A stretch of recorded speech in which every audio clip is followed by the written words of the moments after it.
Yo, what's up, YouTube? This is your boy Enrique, aka Biggie's Comics, coming back at you with another video. This time the video is all my wife, Lady D, because she's a classy lady, wants to do a Walking Dead review because she's a huge fan of the show. She's read all the issues from issue number 1 till now, and she just wanted to express her thoughts and her opinions on issue 150.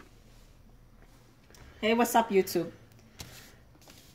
So, what do I say about the comic book? This is very... Yeah, I can. Because this is my first video, my first review video. And I here got 150. The cover artist is Ryan Ottley. And, like Biggie said, I'm very big... what is that? The battery. I'm a very big Walking Dead fan. And I just want to give you my opinion on this book. Spoilers, by the way. If anybody hasn't seen it, click off now. Anyway, it starts off pretty good. Dwight leaving, officially his group, and his girl actually basically running behind him, talking about, you ain't leaving without me. So they both left the group. He has leadership material, tendencies, but he just don't want to be the leader because he don't want to be responsible if any other stuff goes wrong. I guess that's the way he's thinking. He's a chicken, I guess. And where does he run? To Rick.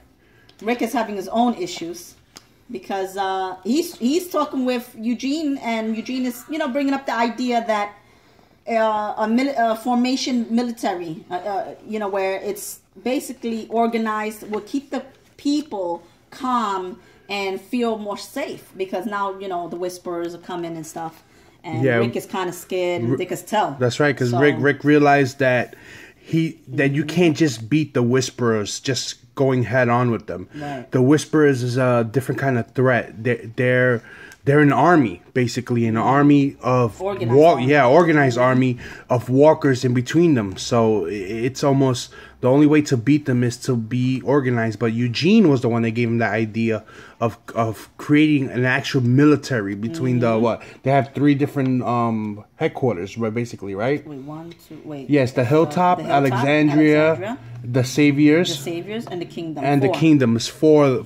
So far. So they want to do a combined military because that's the only way they feel that they can defeat the only way that Rick feels that he can beat the Whisperers, because everyone else, right? They're all scared. They're all looking at Rick like he's not doing what he has to do. Yeah. So maybe this would convince them, hey, I'm trying. We're all gonna have to do it together, basically. It's not just him talking. You all gotta put in too.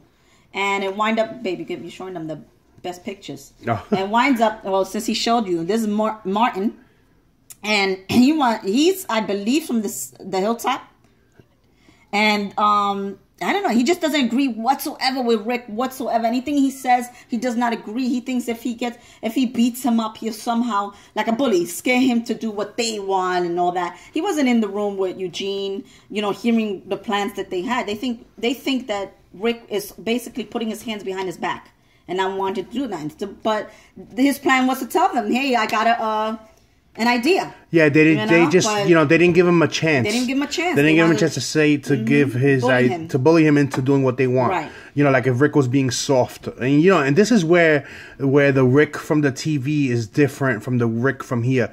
The Rick from here is more. It's not. He is aggressive, because you could tell by this picture right here. He just bit his throat out, but he's more laid back in the comic book than he is in the actual show so far. Mm-hmm. So what happens is that these 2 guys are beating him up, and the other guy, they come at him with some hoodies, like if they were robbing him. So what happens is during the fight, the hoodie goes back and shows Morton's face, and that's when he tells Vincent, we got to kill him now. There's no beating up. There's no turning back. We got to get him. We got to kill him. And Vincent wasn't down with that. He was like, no, we can't kill him. Are you crazy? I guess his conscience was telling him no, and he pushed Martin. They were tussling and gave Rick a breather, and that's when Martin went to finish him off. He said he got up and bit his neck out, and that's a famous scene from the show. But it was from what's his name, which I think in the book also he takes his throat out. Yeah, wow. This is the second time. He took somebody's throat out. Yeah. That's right. So then they wind up leaving him like this because Vincent runs. And that right there, if you see a man like that, you think that he's dead, right? Nope. He was alive.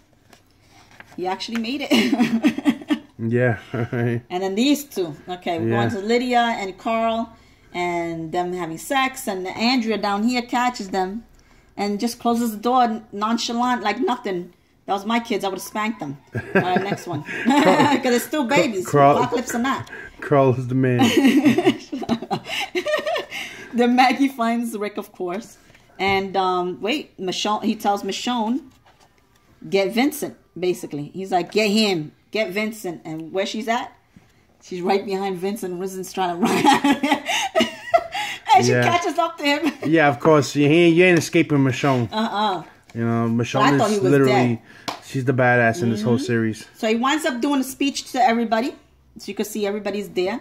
And as he's saying, you know, all these things going on, he's like, you know, we got to stop. You know, we got to band together and all this other stuff. And all of them look at him like he's crazy because now he's all bleeding and stuff. And as he's talking, who walks in but Dwight and his girl? And he doesn't acknowledge him. But, you know, he just walks. It's to show us I'm walking in. And he's still doing his speech. Not knowing yet why they're there. And then Michonne brings Vincent in and tells him, bring him to me. We're all thinking he's going to chop his head off or whatever. He tells him, we need you. We need you. Stop this. Enough with killing each other, our own. We got a bigger threat out there, and we need to band together. And Vincent was in shock, and everybody was in shock. And everybody loved his speech, and they all started chanting, Rick Grimes, Rick Grimes. Now all of them are on his side. Now they see that he's going to do something. Yeah, they're united again. Yes, you know? They're united, everybody. And he's hearing it all downstairs, and he thinks he's a part of it. Yeah, he's my boy. He's almost, you know, speculation for on our part. Negan looks like the way Kirkman is going at it is Negan is gonna end up, you know, joining forces with Rick and them, and that's what it's leaning towards. But he's not just doing it. He's not doing it. You know, he's leading into it like nice and gradually, where the audience is kind of turning on to liking him as being part of the good guys. So that's it, guys. That's the full review. Issue 150, The Walking Dead by Lady D. All right. Stay tuned for next week's review. You're gonna review the next issue? Yeah. I think I will. Yeah, issue number 151. I hope you liked it. Yeah, but this time, that next video, she's Dolly's by herself. No input from me, no nothing. She's on her own. All right. So that's it, guys. Until next video, peace. Peace. Just carry on, don't rejoice every time you hear the sound of my voice.